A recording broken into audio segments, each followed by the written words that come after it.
Tonight, President John Mahama intervenes to save the office of the special prosecutor from being scrapped, stoking controversy and throwing a lifeline to the OSP in Ghana's anti-corruption efforts.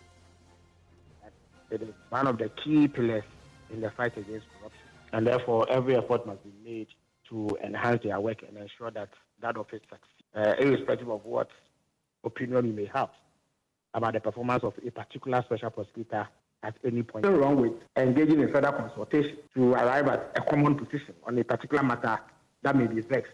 And that is exactly what has happened. It does not mean that the president will get up and direct or dictate to Parliament what it should or should not do. We'll hear from the NDC, but already minority says the president is overreaching his powers, telling the MPs to withdraw a private member's bill. That you should withdraw it, Mr. Speaker. Mr. Speaker, the executive have no authority to dictate what happened in Parliament. We have details here on Top Story, brought to you always by Telecel, connecting energies, holy insecticide spray and coil. Enjoy a holy sleep, and also by Short Pension Trust into the future with you.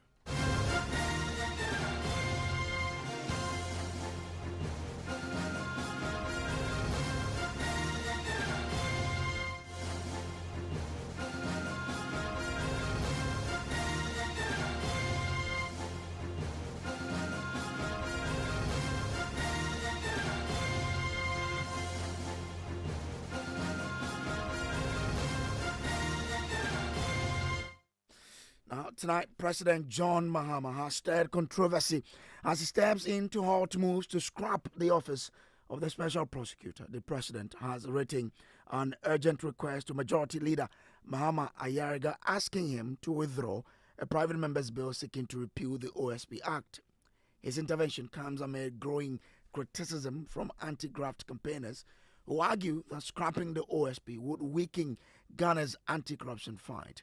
Majority Leader Mahama Ayariga and his chief whip, Roxanne Nelson Dafiamakbo, only yesterday had tabled a private member's bill to repeal the OSP Act and abolish the office of the special prosecutor.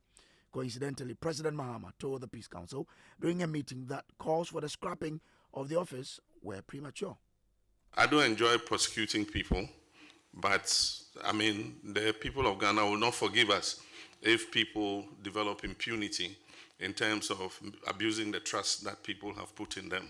And so that's why we're resourcing the Economic and Organized Crime Office and the other anti-corruption institutions, including the Office of the Special Prosecutor. And recently, there have been some controversy with the Office of the Special Prosecutor. I think it's premature to call for the closure of that office. The unique thing about that office is it is the only anti-corruption agency that has prosecutorial powers to be able to prosecute themselves without going through the Attorney General. And so people had mistrust for the Attorney General because the Attorney General normally is a member of government and is a minister of state. And so they believe that the Attorney General will be very reluctant to prosecute his own. But if there's an independent office like the Office of the Special Prosecutor, it won't matter who you are. Because they have security of tenure and they have prosecutorial powers, whether you're a member of government or you're a member of a previous government or you are anybody who has, misappropriated public funds, they have the law is behind them to be able to prosecute you. So I think we should give them a little time. Of course, people want to see, more prosecutions and more results. And so I'll just urge the OSP to speed up, some of these investigations and show people that the office is still very relevant. So this particular conversation was some hours before we heard that the Majority Leader and his chief whip had tabled a private member's bill seeking to, repeal that particular act. But barely 2 hours ago, President John Mahama wrote to the Majority Leader to withdraw the bill in Parliament.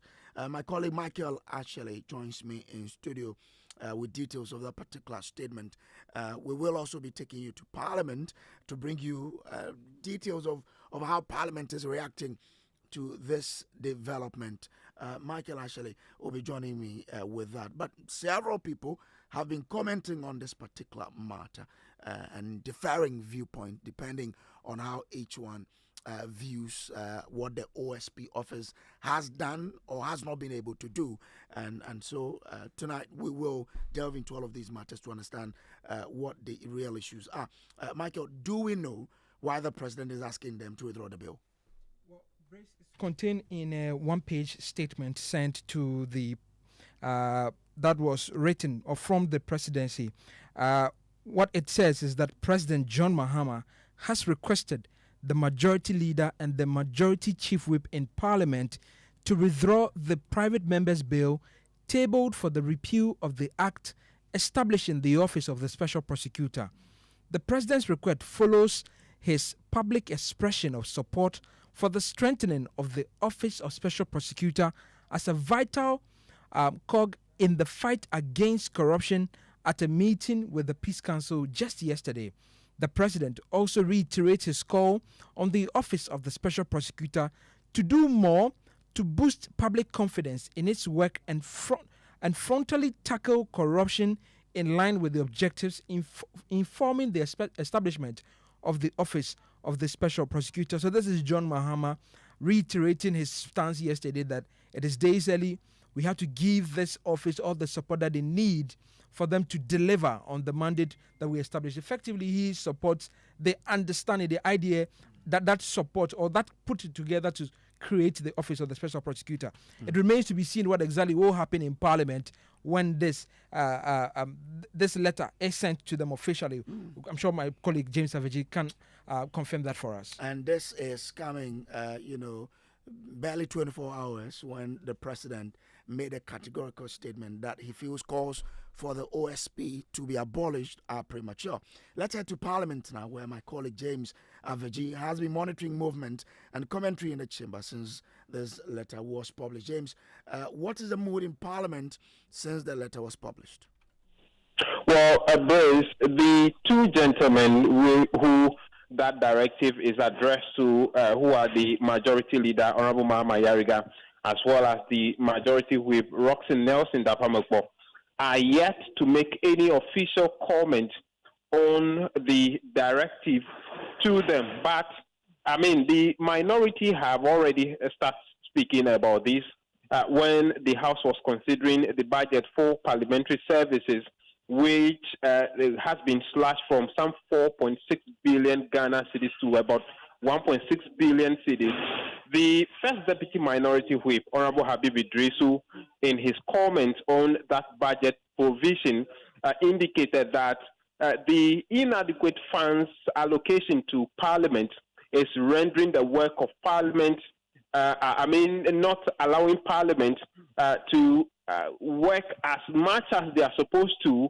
And then he dovetailed that conversation into the directive from the president, where he said it is because of some of these things that the executive seems to be having an upper hand or an influence on the legislature, reason why the president has written that letter to the majority leaders in order to stay their hands on their private members' view. He feels that this is an affront to the constitutional provisions of separation of powers, which must be condemned. We can listen to him.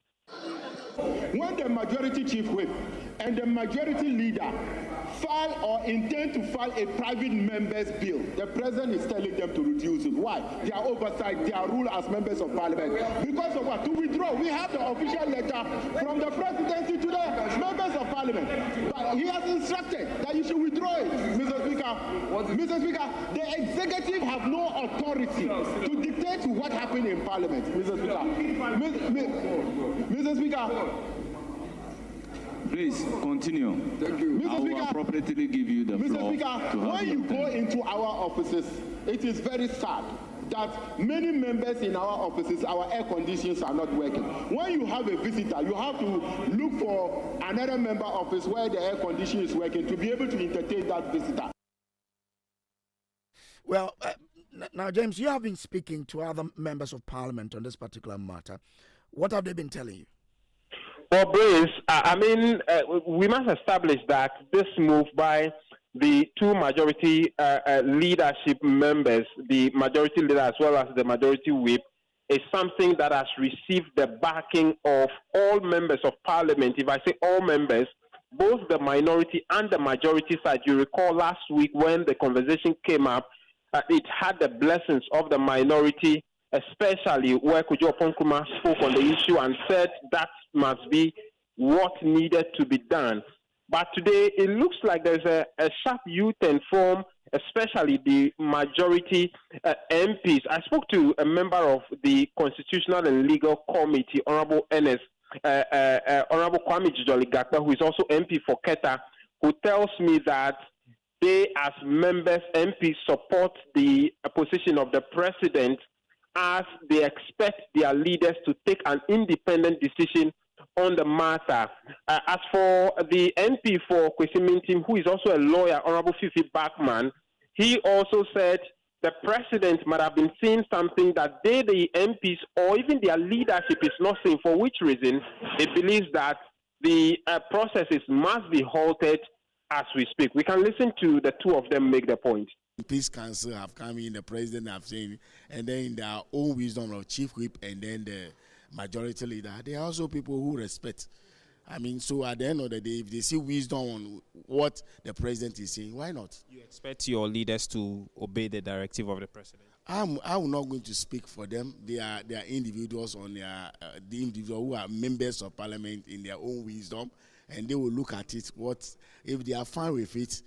That is it. If they are not fine with it, they want to go with it. But for me, for individual, I think what the president is saying, there is some wisdom in what he's saying. Yes. Did it officially come to parliament yet? Do you have any idea whether that bill is ready? No, the bill is a draft. It's a process. It's not yet late. So the intervention of the president come at the right time because we have. I mean, the process is not yet there. Though they have drafted, they are going through as individual. You know, it takes process. It must go to private members bill committee. After they have worked on it, then they will bring it to constitutional and legal. It's not even yet at the private members bill committee. Yes, so they have served notice that they are bringing bill. It's a notice, but we haven't seen the bill yet. Maybe the president has seen something, has heard something. There are some reasons why the president has brought up that. Let us go ahead. I mean, we all have our rights, and they have their right to carry it out. But I believe that if we listen to the advice of the president, it would help because something you have supported. It had, in fact, last week it had an unprecedented bipartisan support, even from both the majority and the minority. Why do you expect the parliament to back down this? I believe that there are myriad of laws which we can use to stop this. There are myriad of institutions. If we strengthen them, we should be able to use it. But, it was parliament that approved that. Whether it was, a majority, some people decided not to vote for it or whatever, it was parliament, our parliament, that decided to establish that. Let us take our time, go through, and I believe that at the end of the day, with that unanimous, thinking, we would all say that let it go bye-bye. Well, this particular matter has generated a lot of discussion points in the country, with some suggesting that the majority leader and his whip could not have drafted this bill without consulting the president. Now, former leader of parliament, Oseche Mensah-Bonsu, says the majority leader should have consulted the president before drafting the bill. Listen to him. The point I'm making is that the president sits in cabinet with the majority leader, who is the leader of his government business department. And this bill establishing the office of the special prosecutor emanated from the office of the president. Right. So if at that level the president had any indication about it, he ought to have engaged him privately so that maybe it wouldn't even appear there. Because after the bill is passed by Parliament, it will require the assent of the president. Let's not forget. So if the president has any issues, he could have at the very outset discussed it with him. I'm not unaware of the fact that since the beginning of his tenure, many high-profile personalities within government have spoken against the Office of the Special Prosecutor. I don't want to have to go back when we're even at the initial stage of passing the bill in Parliament. Many of the high-profile NDC people were against it. So if the president wants to cause this opposition, he's right to do so. But it's the process and procedure that we're talking about that maybe he also has engaged them privately, rather than allow them to bring the bill to Parliament. The Speaker has established the bill drafting office in Parliament to assist private members. So that cannot be done on the blind side of it. The Speaker's attention will be drawn to it, and he will direct the office of the drafting to assist. That's what happened. So the Speaker is aware, much as the majority leader, who is the co-sponsoring the bill with the majority chief with. So certainly not the best of the government. But let's see what to do.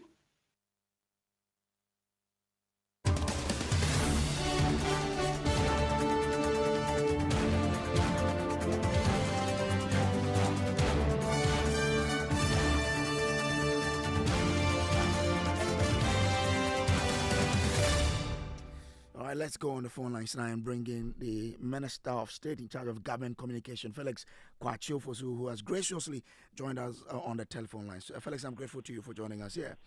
But if you read around, many Ghanaians feel that this office must go. We want to understand what's the thinking of the president that, well, this must stay, and therefore he's even requesting that his majority leader stays off this particular bill. Well, the president believes that in spite of perceptions about the performance of this particular special prosecutor, the objective that informed the establishment of the office is noble, and that if upheld and worked towards, it could become a key arm in the fight against corruption. And to the extent that much can be done to boost their work and enhance the efforts that the office makes to combat corruption, there is a need to preserve it. And in fact, if you look into the president carefully yesterday, when he interacted with the members of the Peace Council, he indicated that there is a need for the OSP itself to do more work to win back public confidence. And in fact, if you also read the statement that I issued, that point was reiterated. The president believes that the OSP itself must do more to win public support so that collectively we can begin to wage a relentless battle against corruption, which has long been known to be a canker that afflicts our society. So yes, the public may have their views and perceptions and doubts about the performance of the office, but the president is nothing that we need to throw out the baby with the bathwater yet. It is still possible to streamline the activities of the office and bring it in line with public expectations. But I mean, we know that the majority leader is the guy who does the government business in the House. We want to understand, how is it possible that he could move this without the blessing of the president in the first place? It is important to establish that the majority leader is not an appointee of government. We understand that. Yes, he is the appointment in Parliament when it comes to prosecuting government business. So ministers, departments, and agencies that want to do some business with Parliament go through him. He then leads the effort, and then is backed by the majority side, which represents the majority party in Parliament. But the majority leader is not an official of government. It's not an appointee of government. He does not require the president's blessing to take any legislative step that he deems necessary. He doesn't need to bring a matter like this, especially one that involves the tabling of a private member's motion to cabinet, because it's not a cabinet decision, it's not a government decision. And so he is well within his rights to initiate this step. Also, I must indicate that the principle of separation of powers means that Parliament itself does not need the permission of the executive to do what it deems to be necessary.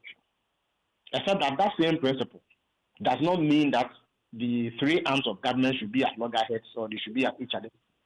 In fact, inherent in that separation is a requirement for all three arms to work together, to work hand in glove to ensure that common national aspirations and objectives are realized. So, for instance, a couple of months ago, the president convened a meeting between himself, the Auditor General, and then the Chief Justice. The Chief Justice heads an independent government arm.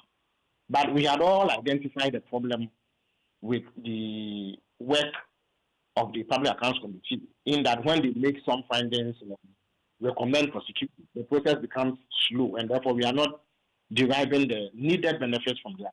And so the president thought that engaging another arm of government, the judiciary, which can play a role in seeing this to fruition, is the best way. So he met them, and through that, very, very useful outcomes have been achieved. So that is an example of how two arms of government, even though they are independent of each other, can work together. In the same way, if members of the legislature embark on an action that they believe will lead to a particular outcome, but the president believes that if another course of action were taken on the same topic, it would help. Nothing stops the president from engaging the members of the legislature who are embarking on that step with a view to achieving common ground, with a view to using dialogue and consultation to get a much better outcome. And that is exactly what has happened in this instance. But so, to enhance separation of powers, why couldn't the president have allowed the process to go through Parliament, and then he can decide that he won't assent to that particular act or bill? But then that would amount to a complete waste of time. It would also amount to a needless waste of resources. So if from the very onset, the president can reach out to the majority leader and the chief who sponsored this bill, reason with them, and the process achieve common ground on the matter, like has happened today, there's nothing wrong with it. Instead of allowing the whole process to go through for precious resources to be spent on the process, only for him to say that he will not assent to it. I don't think that is exact. This, in my view, and in the view of the president, is the best. But this probably amounts to the president dictating to how MPs should do their work, not so? The president does not dictate to MPs how they should do their work. MPs, like all other public officials, are subject to scrutiny. Indeed, there have been instances where Parliament has dropped some legislative agenda because of public outcry. In that instance, I'm not sure that it can be said that the critics or members of the public who were up in arms against that particular piece of action have interfered in the work of Parliament. In the same way, if the head of one government agency draws attention to a likelihood of negative implications for a particular course of action, and through that some dialogue and consensus is reached to move away from that particular approach, I'm not sure that there's anything wrong at all with it. It does not mean that Parliament dictates. I'm an MP, so I know that the executive does not dictate to Parliament on what it should or should not do. The president will listen that the special prosecutor has some benefit. The special prosecutor's office has some benefit. Yes, at the moment there may be questions about whether they have been efficient or their objectives have been achieved. But we need to give that institution some time to find its feet and contribute meaningfully towards the fight against corruption. So if you bring this to the attention of members of the legislature who may be thinking otherwise, and in the process an agreement is reached and the process is aborted and the office is allowed to stay, while efforts are made by the Special Prosecutor's Office itself to improve its performance, there should be nothing wrong with it, in my candid opinion. Okay, I'm grateful to you, but all of this is coming up because of the recent public outcry for the removal of the SP. We understood earlier that some petitions had come to the presidency and they had been forwarded to the Chief Justice. Any update on that? Because that also amounts to strengthening the office. The president's rule in that matter ended with forwarding the petitions to the Chief Justice. So since that time, the presidency has not been in a position to comment further or give any indication about where things are. I think the best platform to obtain the update will be the Judicial Service, i.e. the Office of the Chief Justice. I'm grateful to you, Felix Kwacho, Yeah, who yeah. is Minister of State in charge of Government Communications. Let's bring in Dr. Kojo Asante. He is Director of Advocacy and Policy at the Center for Democratic Development, who's joined us on the phone lines. I'm grateful to you, sir, for joining us.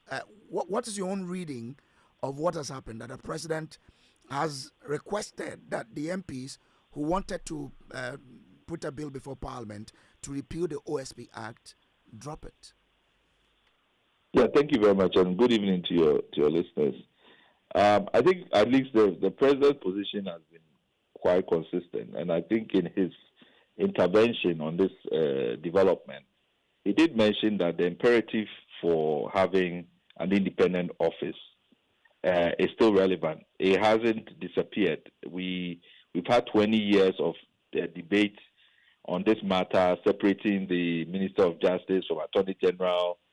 We've gone through many iterations of this, and we decided in 2017, that we have to have this office, even as a stopgap measure, to try to give the OSP independence to fight corruption by politically exposed persons.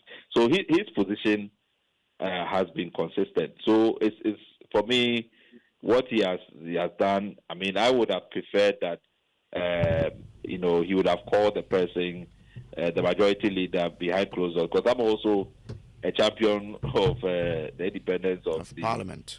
Of Parliament. So I would have preferred that it was done. But I think it was very odd in the first place for the majority leader and the chief whip to take that position without having had a discussion in cabinet, because this is basically policy making. This is legislative making, and the leader of government business have to be consulting with the executive on these matters before anything is proposed in Parliament. If it was the opposition, if it was a backbencher, maybe you could excuse that.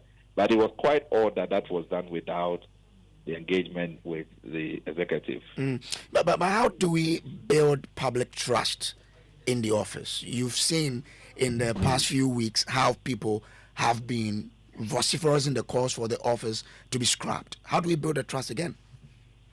I think everybody who's talked about scrapping the office is a politician, and that I think itself is something that has to be recognized. Is there something that politicians fear about this office? Because as far as I can read, most of the people who say, even if you have issues with the occupant of the office, or maybe the way the office is run, the scrapping the office is far-fetched. I mean, you shouldn't be going to that extent. So I think the focus is really about strengthening the office. If there are issues around accountability, there's a board that's there to supervise certain aspects of the OSP's work. There are issues around the OSP's communication that needs to be addressed. So those things we can work out, and then there's a constitutional review process that is coming that will help us to really ground our anti-corruption architecture.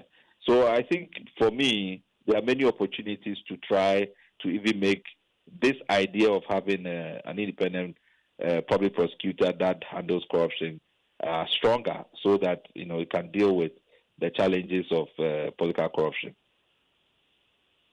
I'm grateful to you, Dr. Pumpuni Asante, You're very welcome for joining us here. I mean, that's he is the Director of Advocacy and Policy at the Center for Democratic Development. We now want to bring in a member of the minority who has an issue to raise on this particular development in Parliament. This is Top Story, always brought to you by Telecel, connecting energies, Holy Insecticide Spray and Coil, enjoy a holy sleep, and also by Shield Pension Trust, into the future with you. Wanted to see if we could get the minority member of Parliament to join us here on this particular issue for us to have. Okay, all right then. So that's it for Top Story. Coming up next is Newsnight.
Hello everybody, good evening, welcome to News Night. And tonight, Accra High Court grants 50 million Ghana cedis bail to former GRA boss Amishadai Owusu Amwa and 4 others in the Kenneth case.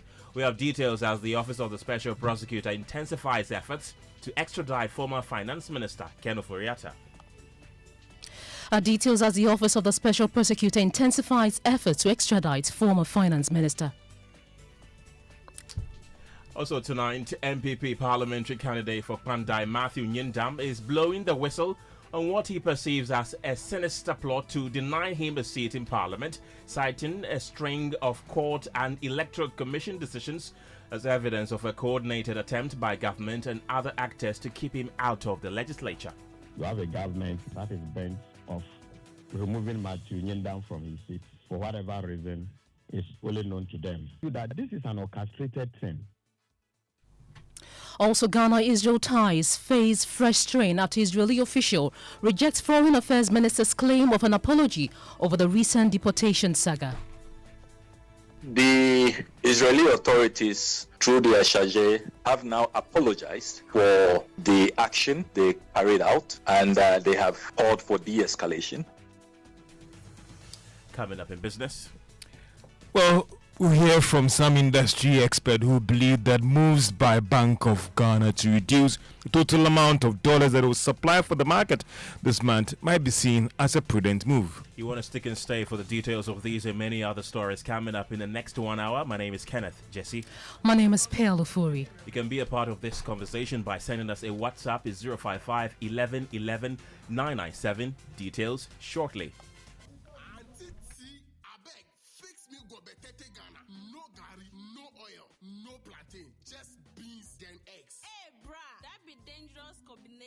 Problem no day. I feel handle am. For Telecel, with the Bob say everybody gets what they like. That be why Made For Me bundles day. Based on your usage, if you get your own data and call packages, falla! Made For Me bundles like the way you want them. That *530# then buy Made For Me bundles today. Telecel, connecting energies. From Lagos to London, from New York to Kingston, from Durban to Kolegono, everyone's coming to Ghana to taste the culture. On the 26th of December, Black Star Square becomes the heartbeat of the continent with Omale, Tiwa Savage, King Promise, Jackie, and more on stage. It's Taste the Culture, the Black Star Experience. #Taste the Culture is sponsored by Kivo, Boss Energies, and Goyle. Supported by New Gas, Soft Care, and GNPC. Visit www.tastetheculturegh.com for more details. This Christmas, the joy begins at Electroland Ghana. Enjoy unbeatable prices and huge discounts in all Electroland showrooms and authorized dealer stores nationwide. Upgrade your home with the best TVs, air conditioners, fridges, washing machines, gas cookers, sound systems, small kitchen appliances, mobile phones, and lighting systems. Everything you need this season, Electroland has it at the best prices. And guess what? Every purchase qualifies you for the ultimate Achedia Kessia draw. Here are the amazing rewards. 4th prize, a full NASCO electronic house makeover. 3rd prize, a full Midea electronic house makeover. 2nd prize, a complete TCL electronic house makeover, plus the winner gets flown to Morocco to watch live football matches. And the grand prize, a full Samsung electronic house makeover, and the winner also gets flown to Morocco for live football action. Don't wait. Rush to any Electroland showroom and authorized dealer store near you. Grab the biggest Christmas deals and stand a chance of winning big in the ultimate Achedia Kessia draw. Call 050-315-9739 or visit electrolandgh.com. Electroland, home of luxury but affordable electronics. T's and C's apply.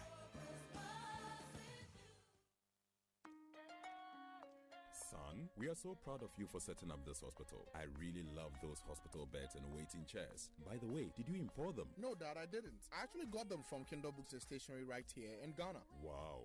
We also bought our office supplies, safes, executive desks, and chairs from Kingdom, and they gave us expert advice on how to set up our office. Guys, that makes 3 of us. I also got our sofa and bedroom sets, plus our dining hall furniture for our new home from Kingdom. Wow, Mom, that makes 4 of us. I usually get my stationery items from Kingdom, and my my teacher also mentioned that our classroom furniture was provided by Kingdom. So there you have it. Whenever you're thinking about setting up an office or acquiring furniture for your home, etc., Kingdom Books and Stationery should be your first port of call. With over 40 years experience in the industry, we stock and supply a wide variety of globally sourced office and home furniture, stationery and equipment. Visit our head office, Takweje, Osu near the Osu Cemetery, Temania Community 4, Takoradi opposite Vijay Mays Plaza, Cape Coast University Bookshop, Spintex Road near Absa Bank, Atomic Center Point Mall, Winneba University Campus, KNUST, the University Bookshop, and Santasi in Kumasi. You can also visit our shop online, www.kingdomstoreonline.com. Hurry while stock lasts. For further inquiries, contact us on 050-162-0810 or 0302-764-101. Email info@kingdomgh.com. Kingdom Books and Stationery Limited, where quality and affordability is assured. Terms and conditions apply.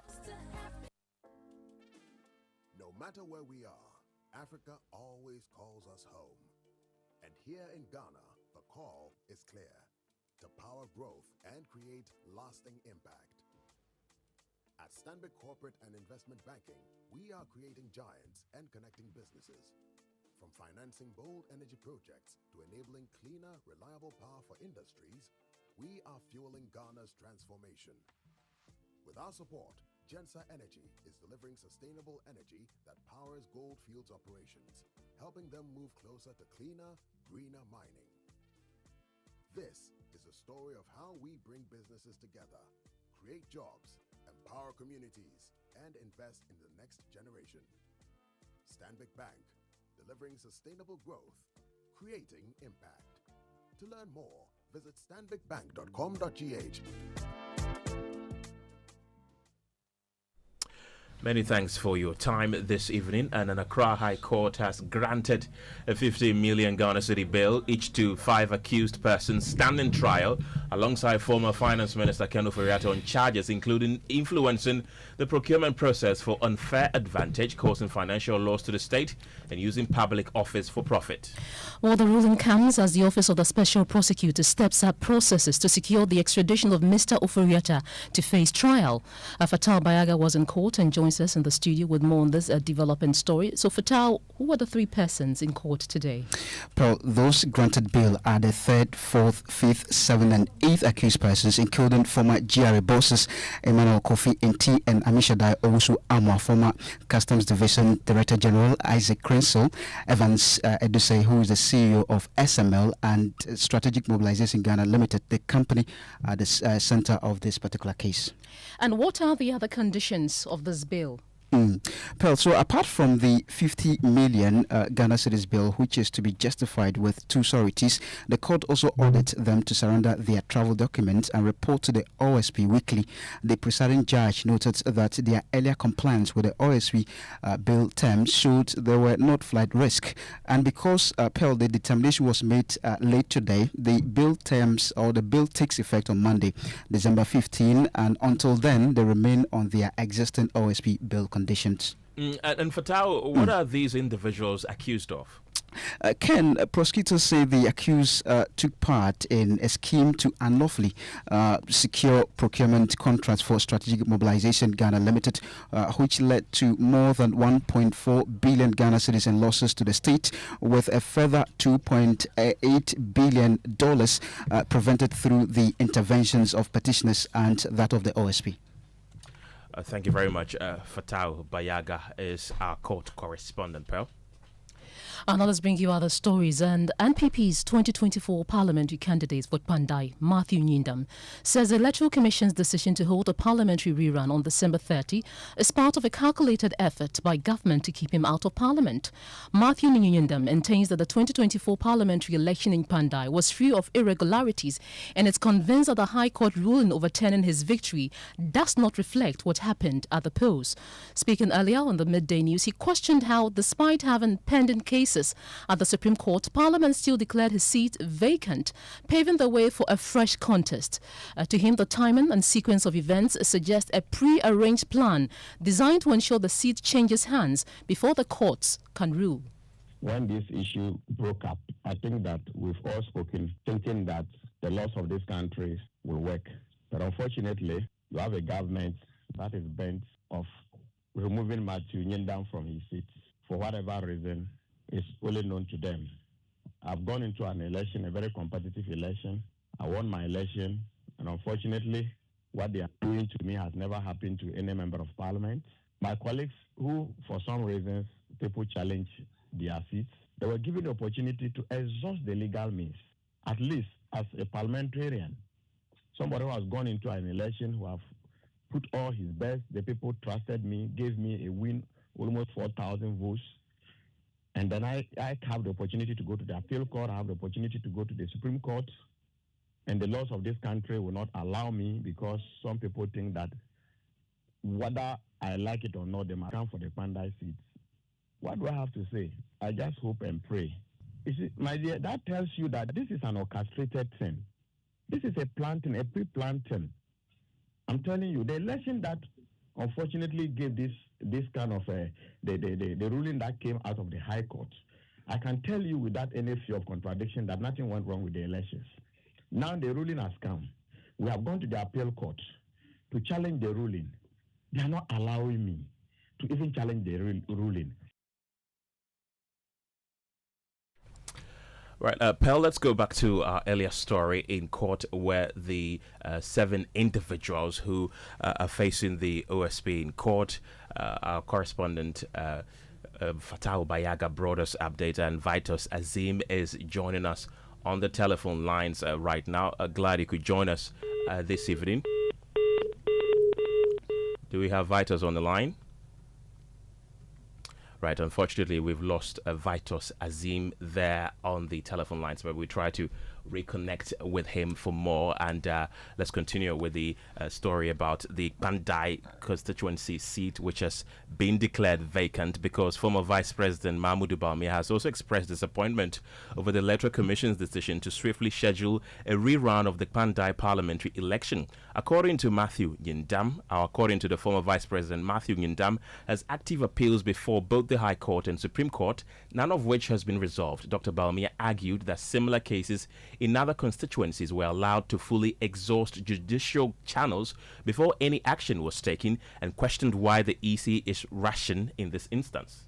Say the least, very, very disappointed what is going on in our country. It looks like our institutions, democracy, and our tenets of democracy are being undermined. The issue of Pandai with Matthew Nyendam is not a new issue in our democratic politics. You've had issues with Dana Bodakpi, you've had issues with Teji Kweston in Asin, and basically you've had the House allow the court and the legal processes to take place and be exhausted before state institutions are stampeded into acting in ways that undermine democracy. Matthew Nyendam should be given his day in court. He has filed appeal processes at the High Court. He has filed for a judicial review at the Supreme Court. And none of those cases has been adjudicated. So why the rush? Why the indecent haste? I think that he's being railroaded. I think that this undermines our institutions of democracy.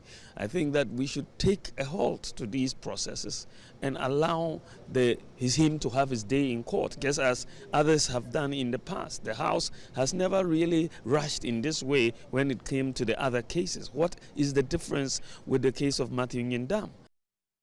So that's the former Vice President Mahmoud Bawumia also adding his voice to this. Let's bring in the political parties. Rashid Tanko Computer is the Deputy Director of IT and Research with the governing NDC. Haruna Mohammed is the Deputy General Secretary of the opposition MPP. Gentlemen, glad you could join me this evening. Let me start with you, Haruna Mohammed. Now the Electoral Commission has set the 30th of December as the day for the election rerun in Pandai. Is the MPP going to participate? Well, I would like to say good evening to your choice listeners and followers over the social media, and good evening to Tanko Rashid Computer. Well, you've asked a very critical question, who demands some legal processes to be able to espouse the position of the party. We as a party have decided to use the route of the court to be able to ascertain and get to the veracity of this particular matter. we know very well that the judgment that was given in Tamale was a miscarriage of judgment. It was a judgment that was not grounded in law. It was a petition that appeared before Tamale Court out of time, and we have initiated processes to be able to arrest the ruling. We have done the stay of execution. We argued our case yesterday in court, and there will be a judgment on that on 18th. We've also sent a judicial review to the Supreme Court by way of certiorari, and that particular one will also be heard on Tuesday.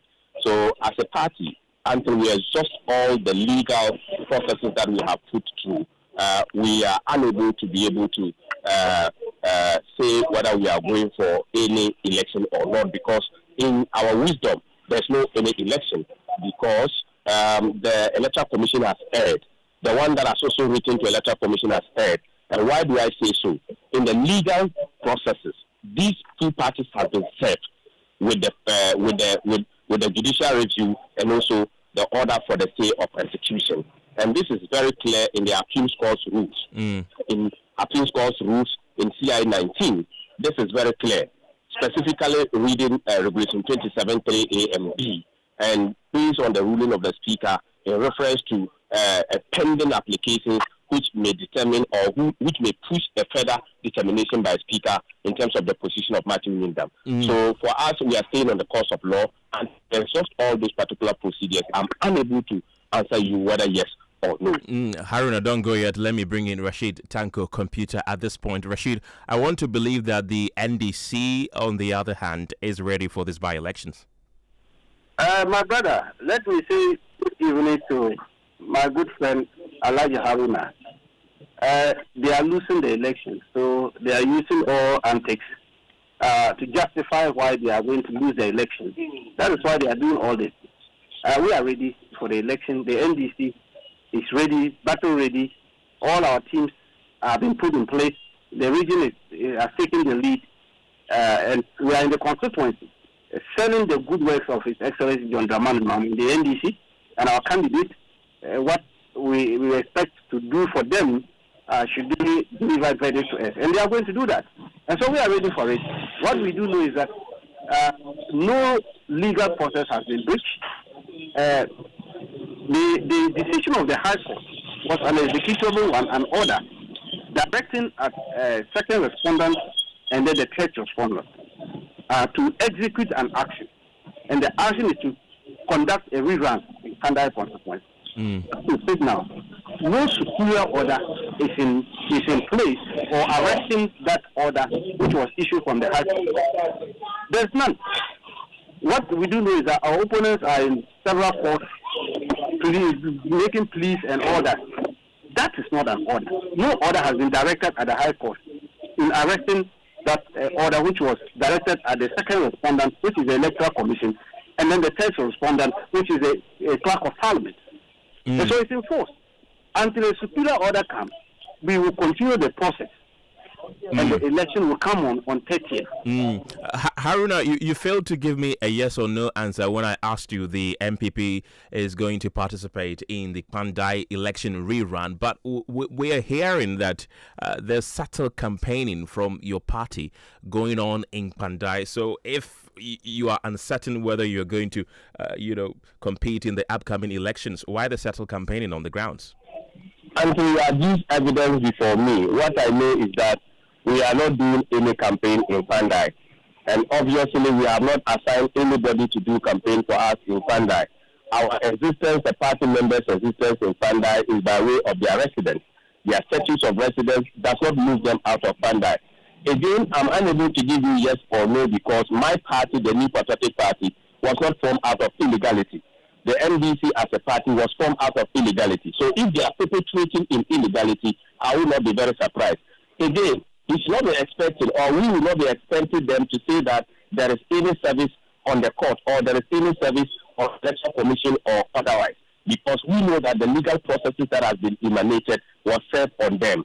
So if they want to beat that particular poster, it's for them. There is only one chamber in Ghana that makes declarations that serves as orders, and that is the chamber of the court, not the chamber of parliament or the chamber in the NDC headquarters. So for him, he can take that particular position, but we know very well that the rule of law must prevail. unless we are throwing the rule of law of Ghana, the democracy of Ghana talks, and saying that to hell with the processes, to hell with procedures. And as students of law, including him, because he's a student of law, students of law are confused today because of procedure. Students of law are confused because of procedure. When you go and read the Judicial Service Law, the compendium of laws, go and read the 5th edition, you will realize that they have quoted copiously this PMDC Law 284. That indicates only of filing of petitions. Why are students of law and practitioners of law engaged in this particular illegality? Haruna Muhammad, you say that the MPP is not subtly campaigning in Pandai, but we're getting reports again that your party's General Secretary, Justin Kojo, and yourself were earlier in the constituency this week. What were you doing there if not campaigning? Entry to Pandai has no stop. We had a NEC meeting. There is a ruling in Pandai. And then we went to Pandai to put our supporters up to the speed as to the processes that the party has put in place. The work of the secretary is not an office work. It is a NEC work, and that is why I am the Deputy General Secretary Operations. Those particular operational areas covered within my jurisdiction. So the General Secretary ought to have come and the people, the processes that we have put in place, because the National Party is the anchor of the party. So our existence in Pandai on Monday is not a campaign because there was no elections. So if the NPC is so minded that yesterday's declaration by commission, the electoral commission is giving them the upper hand to go and campaign, so be it. We are saying that we will not approbate or reprobate. And if they want to engage in illegality, their party was formed out of illegality. Rashid Tago Computer, your brother from the MPP side is accusing your party of being formed out of illegality. That is why, according to him, you want to engage in what he terms as illegality by contesting the Pandai election rerun. Is that the case? Do you trust MPP with their statements? You remember when we were going to Abolition, they told us there were no contesting. They did press conferences all over the place and said there were no contesting. Less than 14 hours to the election, they were all arrived in Abolition. And in the following day, deployed party agents and even went around senior members of them, causing confusion all over the place. So these people, don't trust them when they are giving you statements. It's very clear. Their history doesn't say much about them in terms of statements that they will say and then go back and do different things. I'm happy you were telling him. The General Secretary was in the constituency. There was a live cameras on him, campaigning and telling the people, plus the former MP Nyindam. And also we are not we know that they are doing propaganda. The NDC is the most disciplined political party in Ghana, a political party that respects rule of law and will not do anything against our court. Indeed, we are just 11 months in office. Some people were 8 years in government, and you saw how they made the judiciary to make certain funny rulings. And so they've just forgotten that we have some type of ruling under their regime who says that our birth certificate does not indicate that we are Ghanaians. We had this type of ruling under NPP. And so, for their history, if we are going to talk about them, only God knows. What we do know is that they are giving excuses for their loss. And of course, they are going to lose. And they will lose heavily. Haruna, your candidate, Matthew Nyindam, he spoke on our network earlier today. He said that he's leaving everything in the hands of the New Patriotic Party. Whatever he's told by the party is what he's going to follow at this point, although some of the processes are still in court. What advice is the party giving him? You know, Matthew Nyindam is a disciplined personality. He has been a third-term member of parliament. He has been a leader in parliament. So when he exhibits the mark of discipline, you need to accord him with that particular respect. The New Patriotic Party has a structure, and a structure that deals with parliamentary elections with the National Executive Committee. So I am happy that he has made a reference back to the party because he's part of the neck of the party when decisions are being taken. And my good brother, who I respect so much, indicates that they are not engaged in illegality and then they are the most disciplined party. The current president told the whole country that when it comes to violence, they are the kingpins of violence. How are you disciplined and you are the paramount chief of violence? You cannot be disciplined and you perpetuate violence. And he's pointing to ruling in terms of birth set and saying that it is something that has dissipated this country. The first time in this country a judge has made a ruling and referred Ghana to an animal farm. You know what animal farms is? Go and read the books. Again, for the first time, dictatorship. How will you give a ruling and refer a ruling to Idi Amin? Idi Amin. Go and read the history of Idi Amin. A dictator. Are you telling us that President Mahama is becoming a dictator? Is that what the court was going to say? Is it because the current interior minister has said that Babin is becoming a dictator? Is it because that has been emanated from the NDC? So the worst ruling we have in this country is the animal farm and Idi Amin judgment. So my brother should revert himself to that. For us in the NPP, we always respect the rule of law, but they should not take our silence as cowardice. The new patriotic party is very focused and will look onto the ball. We know that the NDC cannot win the court cases. They know very well that the certiorari application is going to be found on them, whether they like it or not. Right. We are going to end all the processes and turn back on the outcomes of the election of the court before we make any further decision. But we are very confident that we are going to win the case in court. Haruna Mohammed, thank you very much. He's the Deputy General Secretary of the Opposition NPP. And earlier we heard from Rashid Tanko Computer, who is the Deputy Director of IT and Research with the NDC. He says that the party is campaigning to win the seat. The MPP, however, refused to answer whether or not they will participate in that particular election rerun scheduled for December 30th. Bell? Well, tonight, President John Dramani Mahama, as we are aware, has stirred controversy as he steps in to halt moves to scrap the office of the special prosecutor. Well, the president has written an urgent request to the majority leader, Mahama Yariga, asking him to withdraw a private member's bill seeking to repeal the OSP Act. His intervention comes amid growing criticism from anti-graft campaigners who argue that scrapping the OSP would weaken Ghana's anti-corruption fight. Well, Majority Leader Mahama Yariga and his Chief Whip, Roxanne Nelson Dapiamapo, only yesterday had tabled the private members' bill to repeal the OSP Act and abolish the office of the Special Prosecutor. Coincidentally, President John Dramani Mahama told the Peace Council during the meeting that calls for the scrapping of the OSP was premature. I don't enjoy prosecuting people, but I mean, the people of Ghana will not forgive us if people develop impunity in terms of abusing the trust that people have put in them. And so that's why we're resourcing the Economic and Organized Crime Office and the other anti-corruption institutions, including the Office of the Special Prosecutor. And recently, there have been some controversy with the Office of the Special Prosecutor. I think it's premature to call for the closure of that office. The unique thing about that office is it is the only anti-corruption agency that has prosecutorial powers to be able to prosecute themselves without going through the Attorney General. And so people had mistrust with the Attorney General because the Attorney General normally is a member of government and is a minister of state. And so they believe that the Attorney General will be very reluctant to prosecute his own. But if there's an independent office like the Office of the Special Prosecutor, it won't matter who you are because they have security of tenure and they have prosecutorial powers, whether you're a member of government or you're a member of a previous government or you are anybody who has, misappropriated public funds. They have the law is behind them to be able to prosecute you. So I think we should give them a little time.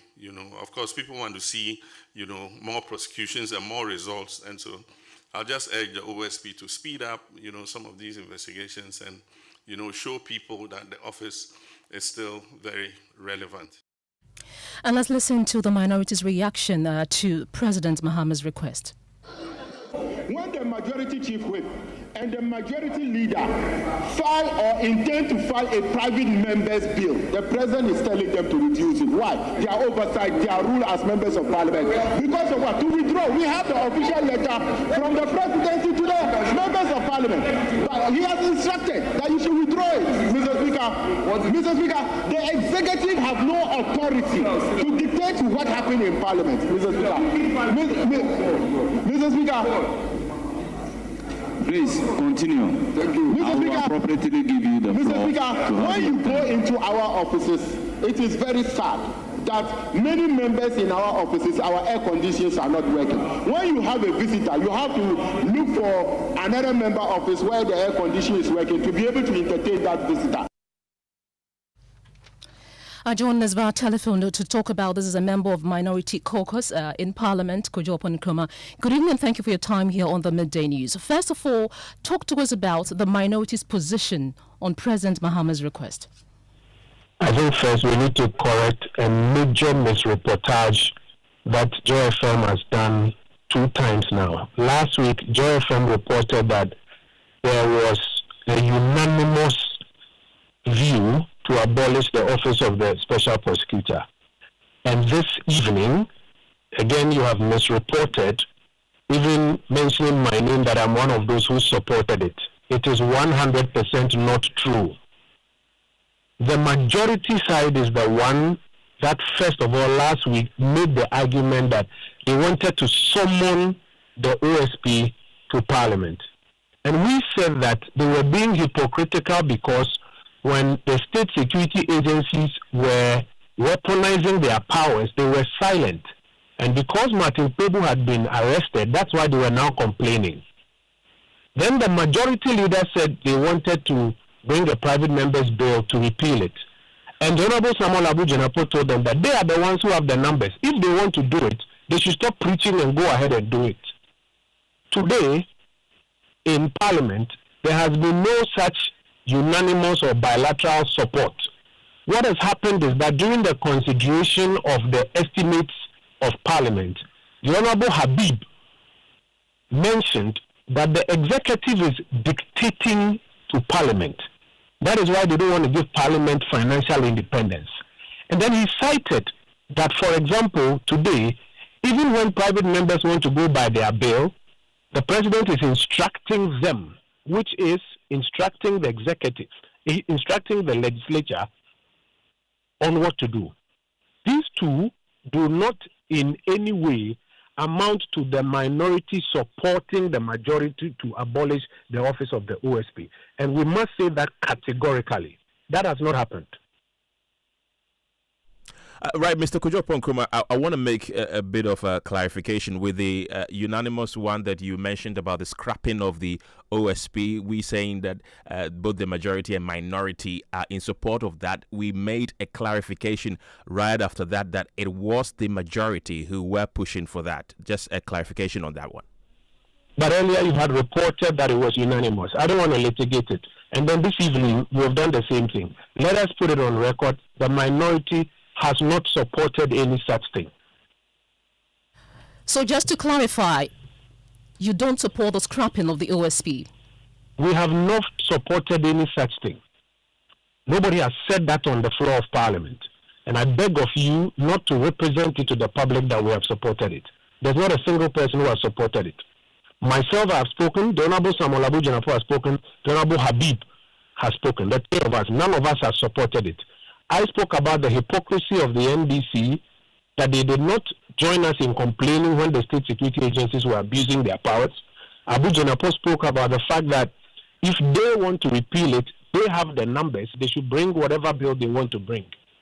And then today, Habib mentioned that the president was dictating by even instructing the majority chief whip and the majority leader. None of these amounts, respectfully, to our supporting of the majority on that frolic that they want to embark upon. So back to my earlier question, the president has written an urgent response to the majority leader to withdraw the private members' bill that's seeking to repeal the OSP Act. Your reaction to that? We are of the view that it is one of 2 things that is happening. Either the ruling party is confused, or this is a calculated public relations gimmick aimed at making it look like people wanted to do something and the president has stopped it and he looks good.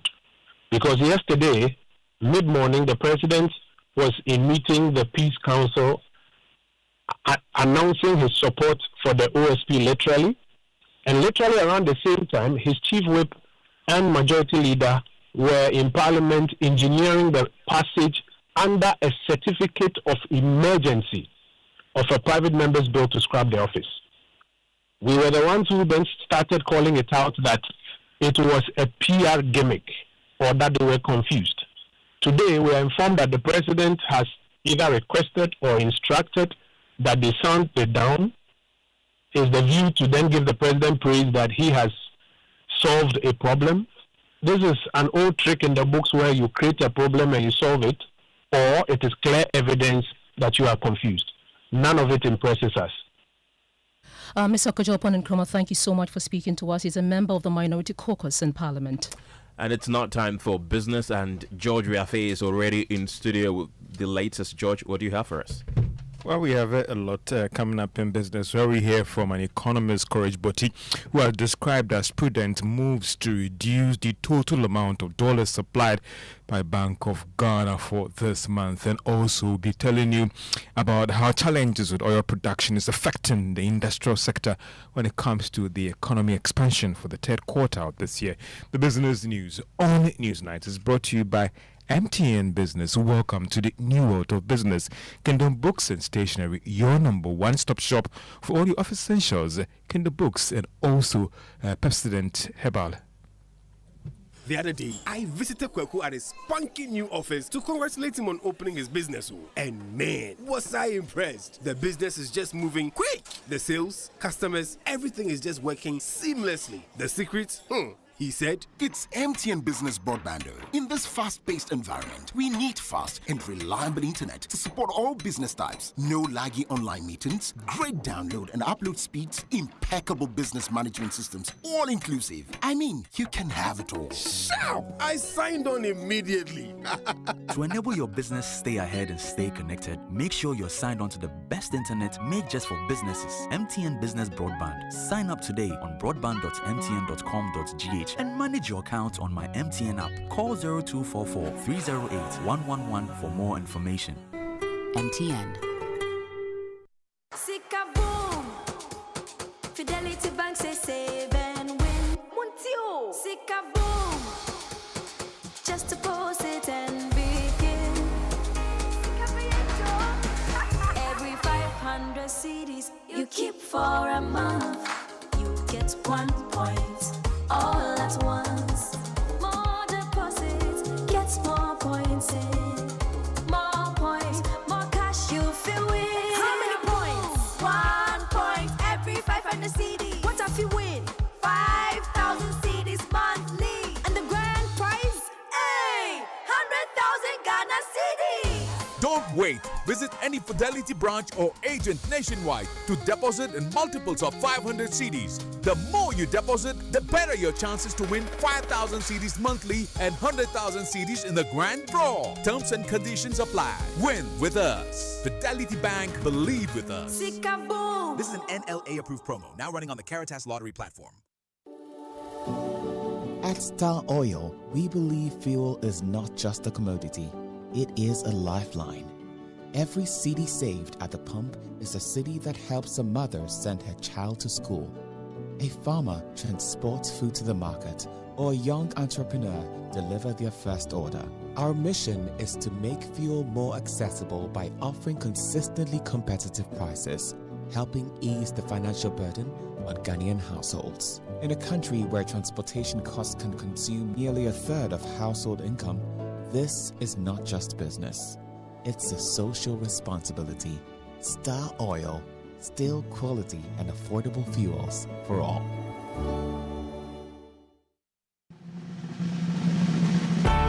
For many years, we've been solving Ghana's water storage problems with quality tanks. Syntex tank. You know, it is strong, it's tough, and reliable. And now, we're in to solve the #1 problem when it comes to water carriage: our pipes. With the state-of-the-art machinery, Syntex is providing very strong, tough, reliable, high-quality, and durable pipes at a reasonable price. This is Syntex Pipes. With Syntex Pipes, water flows wow.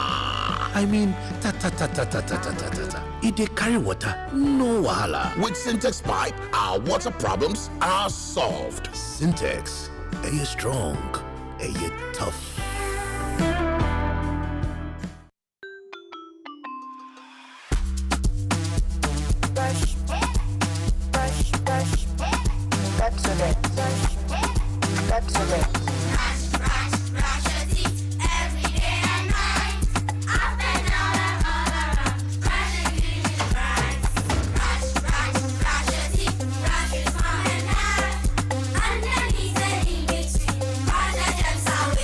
Brushing gets more fun with your kids with the new Pepsodent Kids toothpaste. Give your smiles protection that lasts. Grab yours today from a store near you. This advert is FDA approved. Hello? Hello, Auntie Abena. You won't believe what just happened. Grandma received her 4 TV. 4 TVs? Yes, 4. Okay, I'm coming. Kojo me there, what? It's like a scandal now. You are using it to spread grandma like that. Spread grandma? 4 TVs, 2 fridges, microwave, Abba. Kojo, why? Do you want to open an electrical shop for her? Hey, no. Eh? It's a regular 100 cities I send her. Call grandma. Call grandma. Hello? Hey, Grandma. So who is buying all those stuff for the you? luckiest. We've been told me 5 times. Yes, so with the luckiest, anytime you buy tickets up to 100 cities, whether small or at once, you are guaranteed to win a free gift. TV sets, fridges, hampers, airtime, cash. Freebies they drop like rain. Remember to dial *712#, choose option 4 and follow the prompt. With the luckiest, everybody gets to win something. If I win, you win.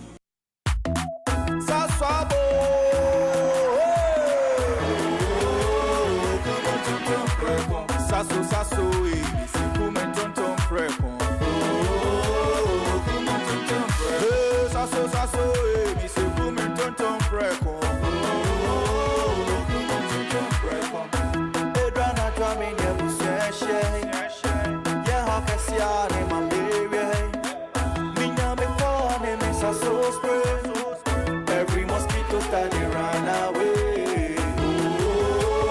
Come on tonton preco. Sasso, mi se come tonton preco.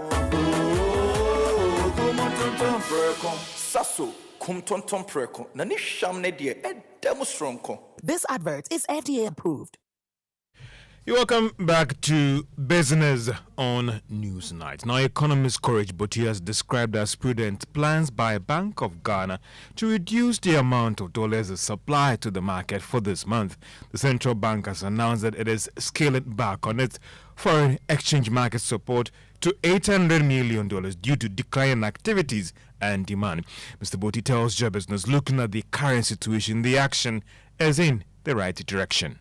The point is, in December, largely, the goods needed for the additional consumables needed for the festive season would have been imported anyways and are being received or is received or are being received.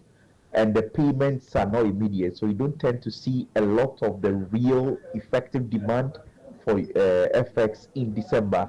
And so if we are scaling back from the 1.131 billion levels to now 800 million, it is in response to I believe that kind of dynamic. In January, when LCs are being sold and all those obligations are being settled, you could see the level of intervention also increase a bit in response to that kind of stuff. So I think the scaling down is a response to the dynamics that we have long known and established. The not so strong demand in December, largely because of the narrative I've advanced earlier.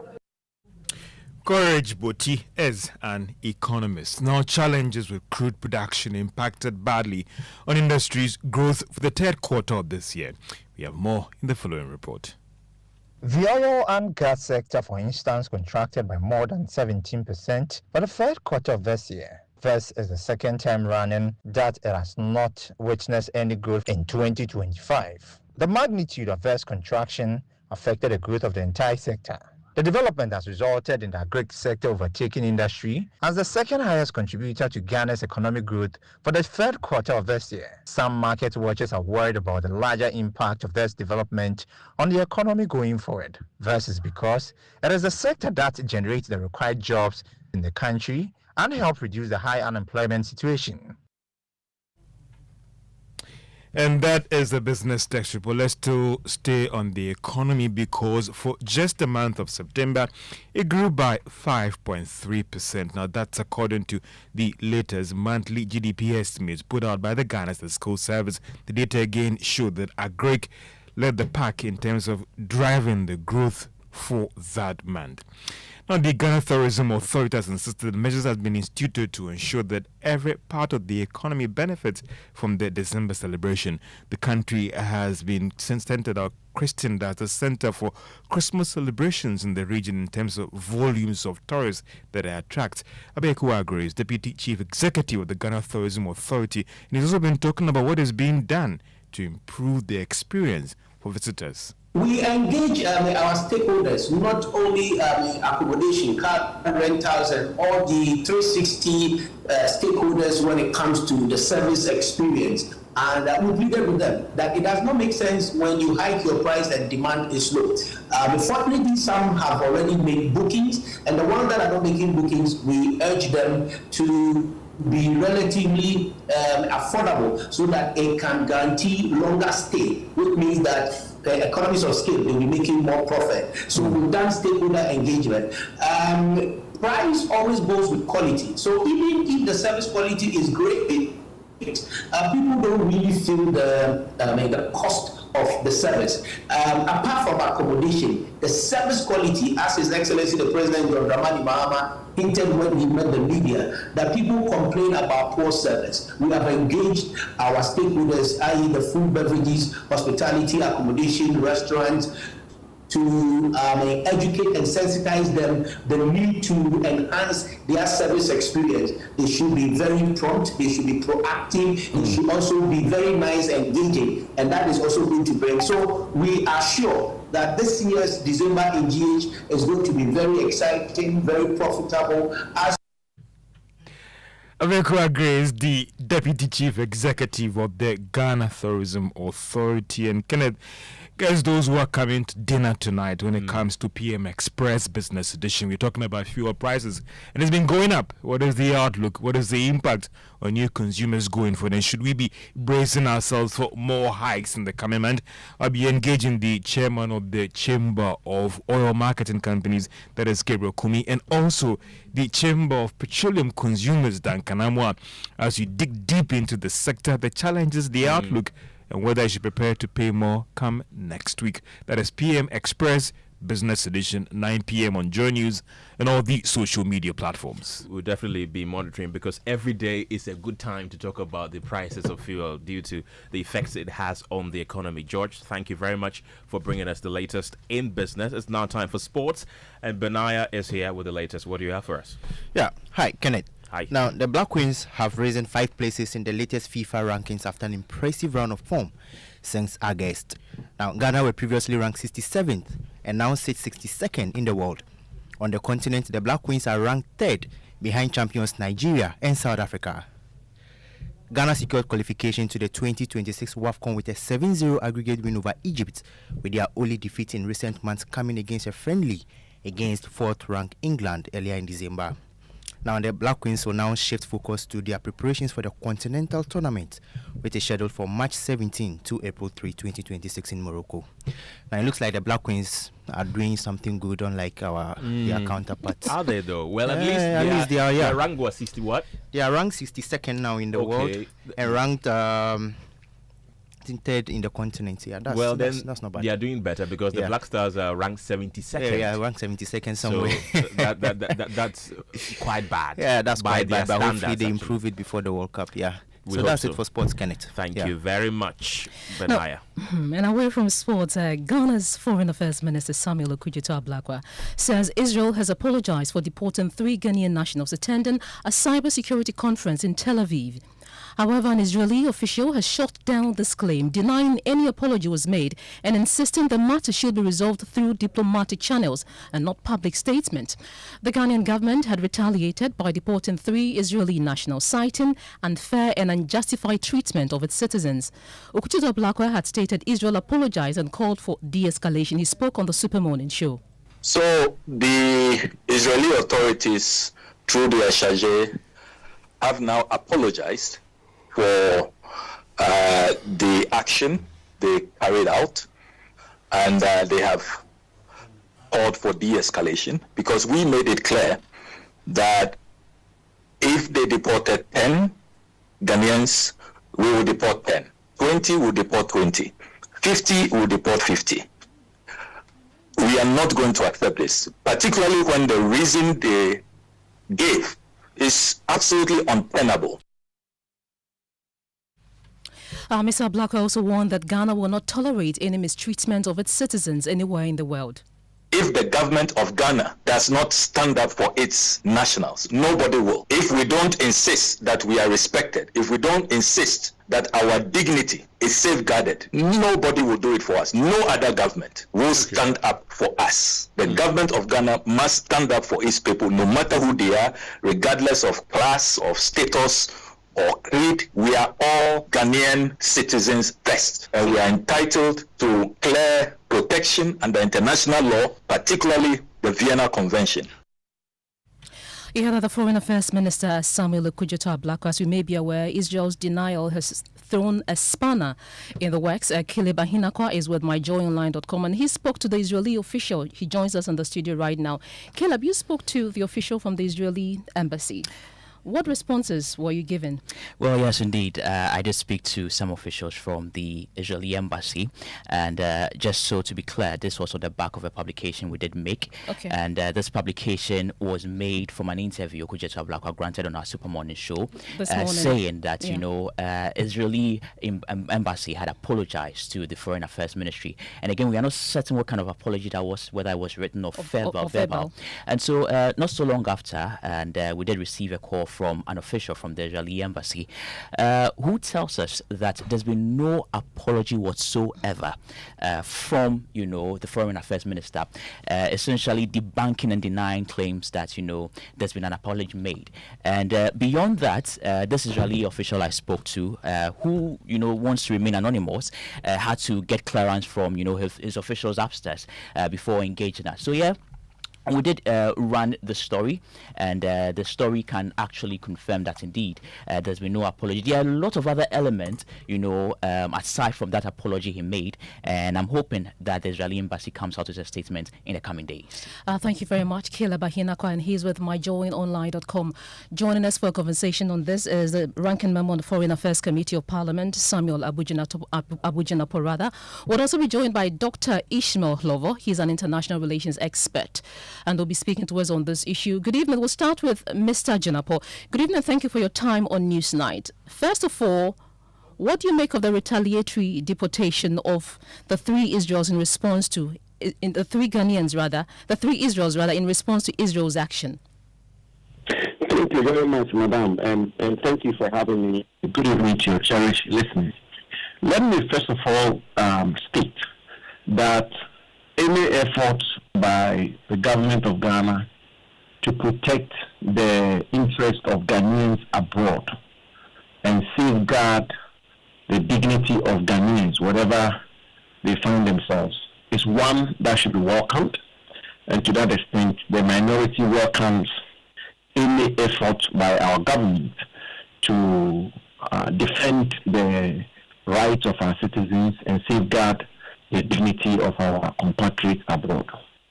That said, I think it's also important that we call on the Honorable Minister for Foreign Affairs, the Honorable Samuel Kojo Ablakwa, to take the path of quiet, calm, and strategic diplomacy in dealing with some of these matters. We think that the public row associated with his conduct of foreign policy as a Minister for Foreign Affairs seems to be becoming one too many. Thirdly, you may take note that Ghana has had long-standing diplomatic relations with the State of Israel, spanning the space of 6 decades, 60 years. Indeed, our first president, President Kwame Nkrumah, was the president who first established diplomatic relations with the State of Israel as far back as 1969. And as you know, Ghanaian Christians have a strong bond with the State of Israel, where they take up spiritual pilgrimages over and over again. So we have a strong country-to-country bilateral relations and people-to-people relations. And also the implications on the broader diplomatic community is one that we need to pay attention to. Fourthly, we also believe that the minister should be briefing the Committee on Foreign Affairs in Parliament.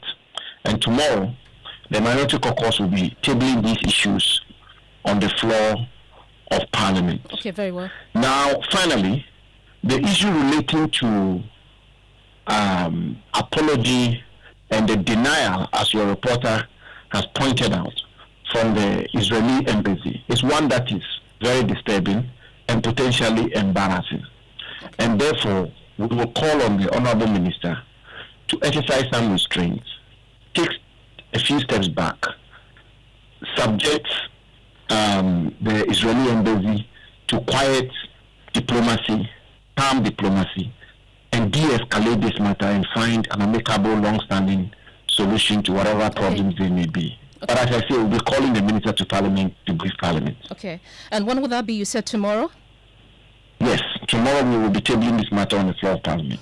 Okay, thank you very much, Samuel Abujinapo. He's a ranking member on the Parliament's Foreign Affairs Committee. Also joining us for a conversation on this is international relations expert Dr. Ishmael Hlovo.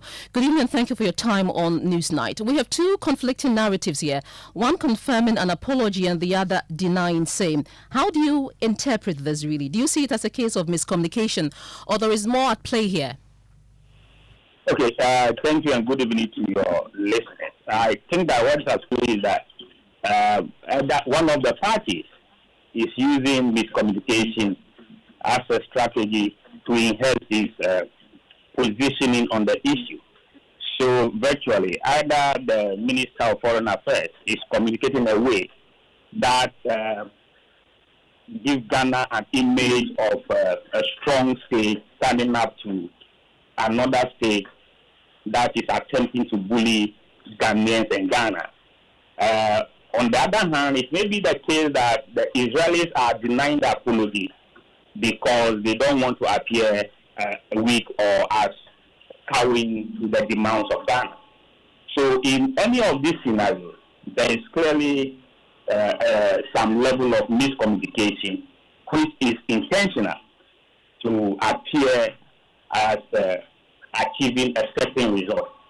So we just hope that on this matter it will be the Israelis that are miscommunicating what actually transpired. Dr. Hlovo, briefly, going forward, how do you think the Foreign Affairs Minister should manage this to avoid any form of friction between the two countries while also protecting, the citizens of Ghana? Thank you very much. I think that the only way out of this is what even the minister's own statement has indicated, that the two nations have agreed to settle the issue amicably. That should bring to an end the public statement, and then we engage with them in quite diplomatic, backdoor diplomacy to achieve it. And I think that in as much as we want to portray Ghana as a state that will not take bullying internationally, we must also be circumspect not to appear as if we are overly reacting to some of these issues. Dr. Ishmael Hlovo is an international relations expert, and thank you so much for speaking to us. Right, and these are a few of your messages that you've been sending to our WhatsApp platform. Gyasi from Sakumono says, in a country with serious issues to deal with, what the majority leader and chief whip could be busily doing themselves is to think of repealing the OSP Act, he asks. And Prof from Tema says MPs are using private members' bill to indirectly pay executive functions. I think that privilege should be withdrawn before the abuse continues. And Nana from Spintex says, please, those calling for the dissolution of the OSP office think it was wrong for the previous government to set it up, or they are afraid of their own shadows. Those are a few of your messages that you've been sending to our WhatsApp platform. And that's how we end Newsnight tonight. Thank you very much for being a part of the show. My name is Kenneth. Gyasi.